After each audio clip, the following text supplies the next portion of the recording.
where last Friday afternoon 2 local teenagers had come to search the undergrowth in response to police appeals for help. And this is where they found the bodies of the 2 girls in a play den deep inside the undergrowth. What time were they last seen? At about 5:30. It's not like her to go too far away unless she's going usually to a friend's house. And who am I speaking to now, Mrs.? Hadaway. Who's the other mother, Mrs.? Mrs. Fellows.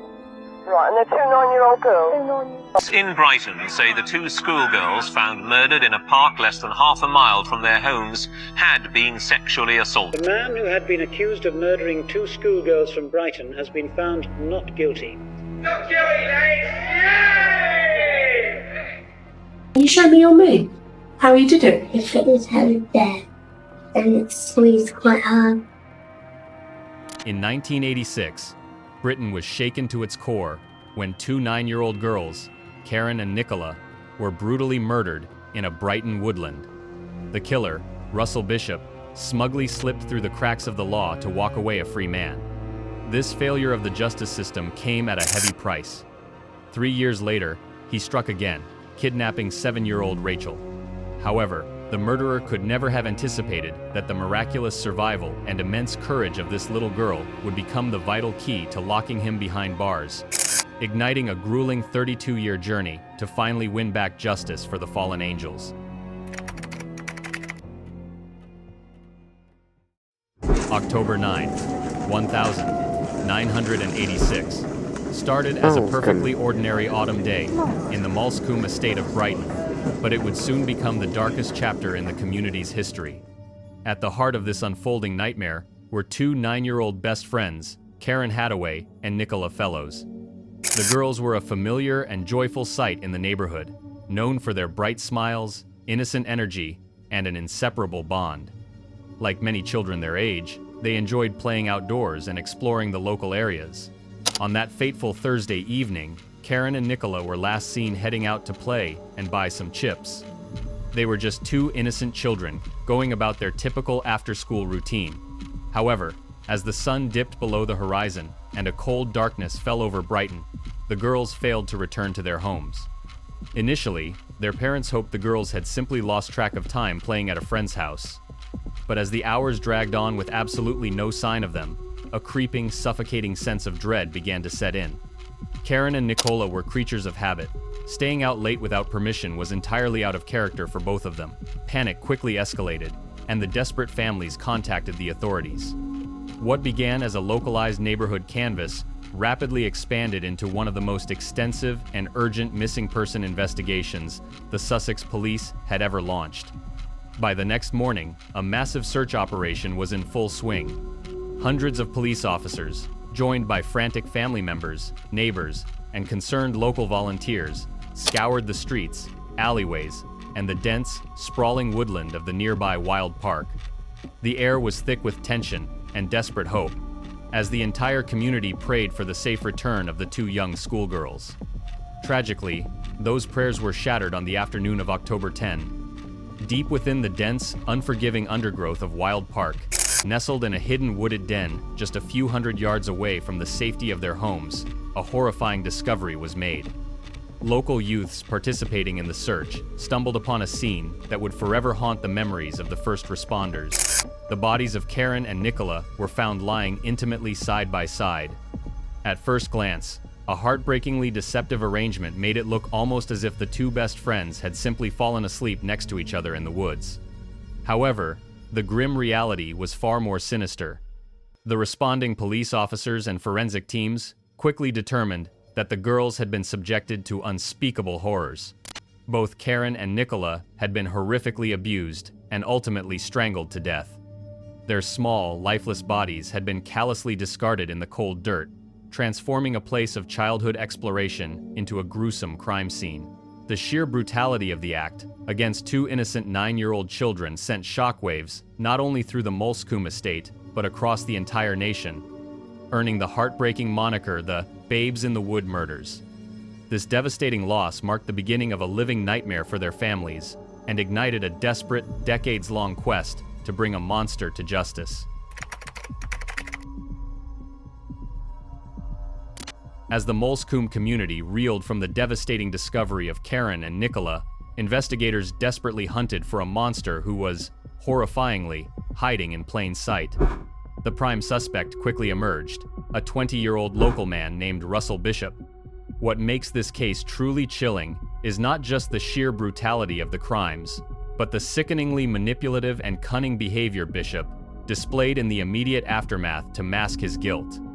In a twisted move, characteristic of psychopathic offenders, Bishop brazenly inserted himself right into the center of the police investigation. Instead of fleeing the area or keeping a low profile, he actively joined the massive search party. Walking his dog through the dense thickets of Wild Park, alongside frantic parents and exhausted police officers, he played the role of a deeply concerned neighbor. He even struck up conversations with searching officers, casually making the bizarre and unprompted remark, "If I find them and they're dead, I'll get nicked, won't I?" This morbid participation was a calculated attempt to control the narrative, monitor the police's progress, and deflect any mounting suspicion away from himself. However, Bishop's most sinister and premeditated act of deception occurred the moment the bodies were actually found. When two local youths shouted that they had discovered the girls, Bishop sprinted toward the wooded den, arriving before the police could secure the area. He later confidently told detectives that he had leaned over the undergrowth and touched the girls' necks to check for a pulse. To the untrained eye, this might seem like a desperate attempt to help, but to seasoned investigators, it was a highly orchestrated, theatrical maneuver. By claiming he touched the victims, Bishop was brilliantly laying the groundwork for a built-in alibi, preemptively explaining away any potential forensic evidence, such as hair, skin cells, or DNA, that scientists might later find on Karen and Nicola's bodies. Before we dive into the undeniable evidence that almost brought him down, if you are captivated by these deep dives into true crime and the pursuit of justice, please take a second to hit that subscribe button and turn on the notification bell. Your support allows us to keep shedding light on these forgotten cases. Despite his twisted efforts to cover his tracks, the initial physical evidence heavily targeted him. The most crucial piece of the puzzle was a blue Pinto sweatshirt found discarded on a path near a local railway station, a path that sat directly on Bishop's route home from the crime scene. Forensic analysis of this discarded garment revealed a damning triad of evidence. First, it held traces of ivy spores that perfectly matched the dense foliage of the crime scene, but were completely inconsistent with the area where the shirt was dumped. Second, scientists extracted microscopic fibers that were a direct match to the clothing the two little girls had been wearing. Finally, the sweatshirt bore stains of a very specific, unusual shade of mauve-red paint. Detectives quickly traced this rare paint to a friend's garage, confirming it was the exact same paint Bishop had been seen using just days prior. The net was rapidly closing in on a cunning killer who arrogantly thought he had outsmarted the law. You're not just necessarily people on this estate, but on all the estates in Brighton. If you know something, no matter how small it seems to you, to the police, it's very important. Just get in touch with them. Ring them anonymously, if you must do. Anything, no matter how small, please just get in touch with them, because it could save the life of somebody else's child. In November 1987, slightly over a year after the horrific discovery in Wild Park, Russell Bishop stood trial at Lewes Crown Court for the murders of Karen Hattaway and Nicola Fellows. The entire nation watched closely, expecting swift justice for the babes in the wood. The prosecution believed they had built an impenetrable case, heavily reliant on the discarded blue Pinto sweatshirt that forensically linked Bishop to the crime scene. However, what unfolded in that courtroom was a catastrophic cascade of errors and deception that would result in one of the most agonizing miscarriages of justice in British legal history. The prosecution's first major stumbling block involved a highly controversial and rigid timeline. The Crown argued that the murders must have taken place between 5:15 p.m. and 6:30 p.m., a window during which Bishop could not account for his whereabouts. However, the defense capitalized on fatal forensic shortcomings. At the crime scene, pathologists had failed to take the girls' core body temperatures, making it scientifically impossible to pinpoint an exact time of death. To make matters worse for the prosecution, credible witnesses reported seeing Karen and Nicola happily eating chips around 6:45 p.m. after the prosecution's proposed time of death. The judge gave the jury a strict directive. If they could not be absolutely sure the girls were dead by 6:30 p.m., they must acquit. The foundation of the case was already cracking. Then came the fatal blow, a devastating lie that would derail the entire trial. The prosecution's strongest physical evidence was the blue sweatshirt, and they called upon Bishop's live-in girlfriend, Jennifer Johnson, to confirm it was his. During the initial investigation, Johnson had eagerly identified the garment to police officers and signed a sworn statement asserting it belonged to Bishop. But as she took the witness stand, in a stunning and calculated reversal, she committed blatant perjury.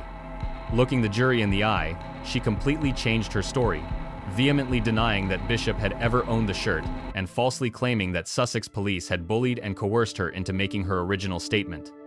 In an instant, the strongest forensic bridge connecting Russell Bishop to the murdered girls was completely shattered. The culmination of the timeline discrepancies and Johnson's catastrophic perjury proved too much for the case to withstand. After a grueling 4-week trial, the jury deliberated for less than 2 hours before returning a verdict that paralyzed the courtroom with shock and grief: not guilty. Under the ancient 800-year-old British legal principle of double jeopardy, an acquitted individual could never be tried twice for the same crime. Regardless of what new evidence might surface in the future, Bishop knew this perfectly well. He was virtually untouchable. As he walked out of the courthouse, a free man, he brazenly raised his hands in a triumphant victory salute, pushing past devastated family members to celebrate at a pub right across the street. He would later sell a fabricated story to tabloids, shamelessly painting himself as the victim of a police witch hunt. Protected by a glaring judicial loophole, a child killer was allowed to roam the streets, publicly mocking the very justice system that had so tragically failed Karen and Nicola. The catastrophic failure of the 1987 trial left a dangerous predator roaming the streets of Brighton, emboldened by his perceived invincibility. Protected by the double jeopardy law, Russell Bishop believed he was untouchable. Tragically, it was only a matter of time before the justice system's failure demanded a horrific price. On February 4, 1990, less than 3 years after his controversial acquittal, Bishop struck again. His new target was 7-year-old Rachael Watts, a bright and cheerful little girl who was simply out roller skating in the afternoon sun near her home. When Rachael innocently asked a stranger fixing his car for directions, Bishop snatched her off the street without a word, violently hurling her into the trunk of his red Ford Cortina and speeding away. However, Bishop severely underestimated the sheer willpower and remarkable intelligence of his young victim. Plunged into the terrifying darkness of the moving trunk, Rachael did not simply paralyze in fear. Her survival instincts immediately kicked in. Finding a can of WD-40 and a hammer, she began frantically bashing against the trunk's lid, screaming for help. Tell me what happened when Mel stopped the car. He took me out and then took me into the cleaning in the wood. And did he say anything to you when you lit up? He just said goodbye. And did he carry you straight to the clearing? Or did he take you somewhere else first? Or did he put you somewhere else first? He just came straight to the cleaning. In a stunning display of presence of mind for a 7-year-old, she then untied and removed her heavy roller skates, knowing that if the trunk opened, she would need her bare feet to have any chance of running away. Bishop eventually drove her to a desolate local beauty spot known as Devil's Dyke. He dragged Rachael into the back seat, where he subjected the terrified child to a vicious physical assault before wrapping his hands tightly around her small throat.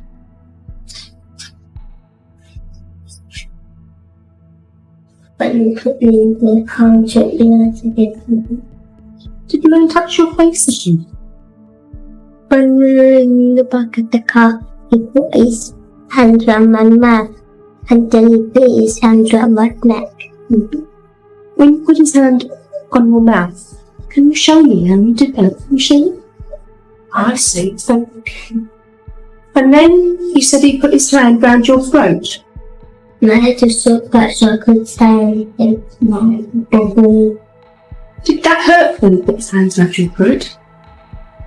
Can you show me your move?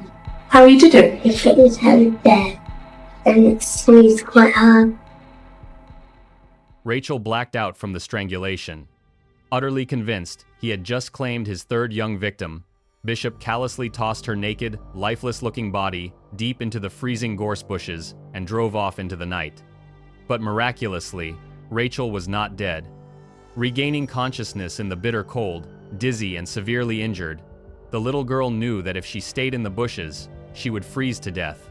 Stumbling through the dark undergrowth, she bravely approached the headlights of a parked car, terrified it might be her attacker, returning to finish the job, and was rescued by a young couple drinking tea. Rachael's extraordinary will to live swiftly brought the law crashing down on Russell Bishop. Armed with her precise descriptions of the man, his car, and the items in his trunk, police quickly zeroed in on their familiar suspect. In a profound act of courage that would finally end Bishop's reign of terror, the traumatized 7-year-old agreed to attend a police lineup. Even though Bishop desperately tried to alter his appearance by wetting and flattening his hair in the station's bathroom, Rachael stood firmly behind a one-way mirror, clutching her mother's hand, and confidently pointed him out. In December 1990, Russell Bishop was found guilty of kidnapping, severe abuse, and attempted murder. He was handed a life sentence, finally locking him in a prison cell. But for the families of Karen and Nicola, the bitter reality remained that he was still unpunished for the murders of their little girls.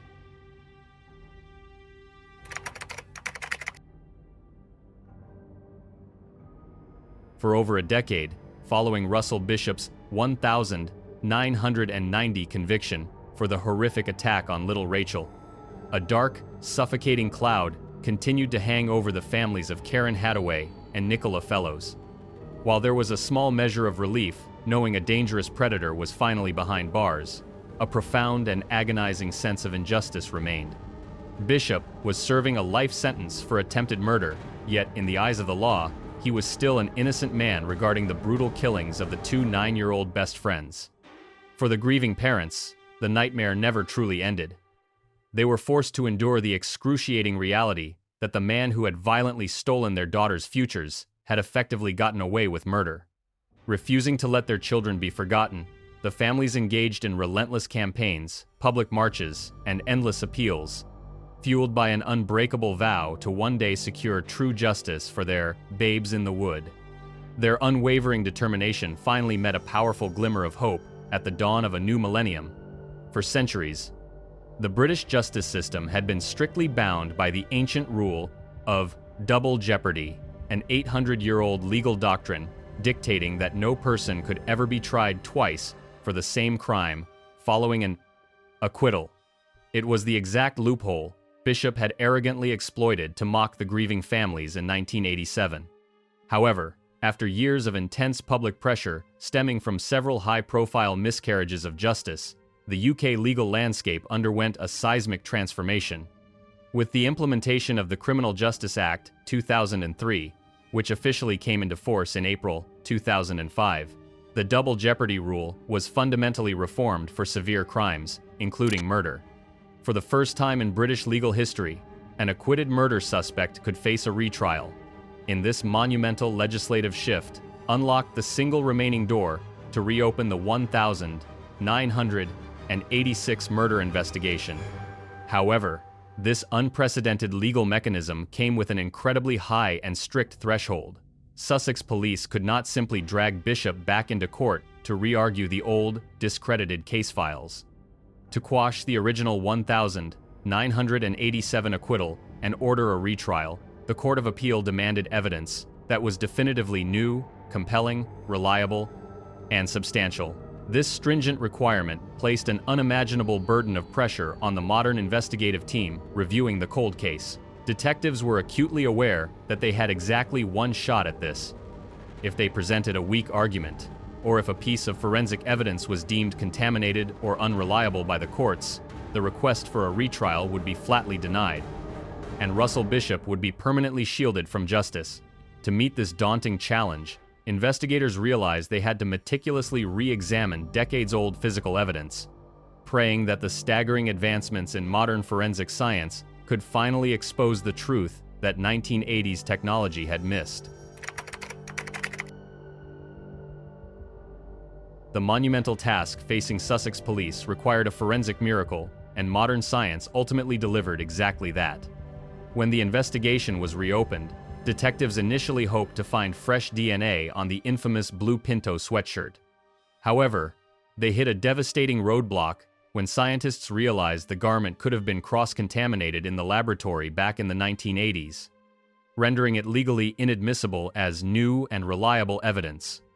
Refusing to admit defeat, investigators turned to the most pristine, unadulterated evidence available: clear adhesive tapings taken directly from the victim's skin during the original 1986 autopsies.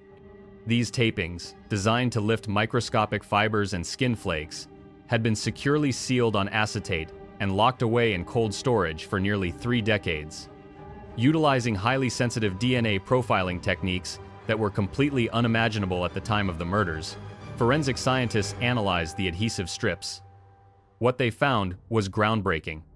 On a taping lifted directly from 9-year-old Karen Hadaway's left forearm, scientists isolated a mixed DNA profile. It contained Karen's DNA, and intertwined with it was a 1 in a billion genetic match to Russell Bishop.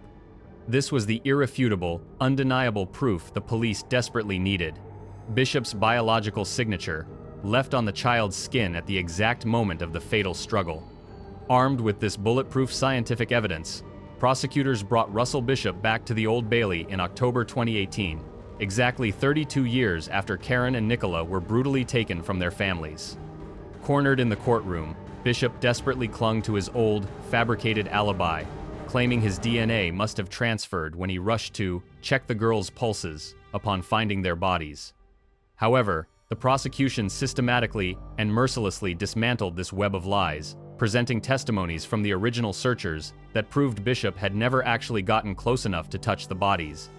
To further shatter his facade, prosecutors introduced a series of deeply disturbing, predatory letters Bishop had written from prison in 1987 to a 13-year-old girl he had previously babysat. These sickening letters stripped away his carefully crafted defense, exposing his true, predatory nature to the jury. When Bishop cowardly attempted to once again shift the blame onto Nicola's innocent father, Barry Fellows, it was rightfully dismissed as the pathetic, desperate grasping of a cornered psychopath. In a poetic and ironic parallel to his original trial, the 2018 jury took less than 3 hours to deliberate, but this time, there would be no tragic failure of justice. Russell Bishop was officially found guilty of the murders of Karen Hadaway and Nicola Fellows. The judge handed down 2 life sentences, ordering the unrepentant killer to serve a minimum of 36 additional years behind bars. As the guilty verdict echoed through the courtroom, a profound wave of relief washed over the families. After 32 agonizing years of fighting a flawed system, enduring vicious rumors, and carrying the unbearable weight of grief, they had finally kept their promise. The monster who stole their babes in the wood was permanently locked away, ensuring he would never cast a shadow over Brighton again.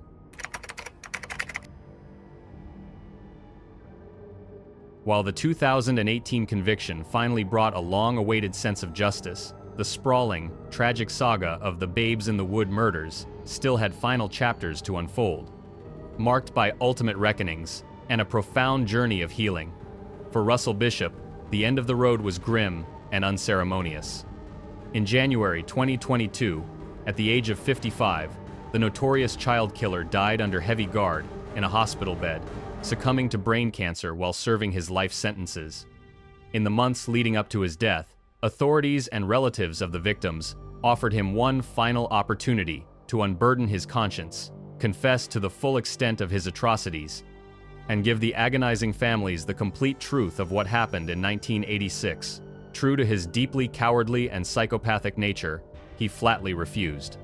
He took his darkest secrets to the grave, dying as an entirely unrepentant monster.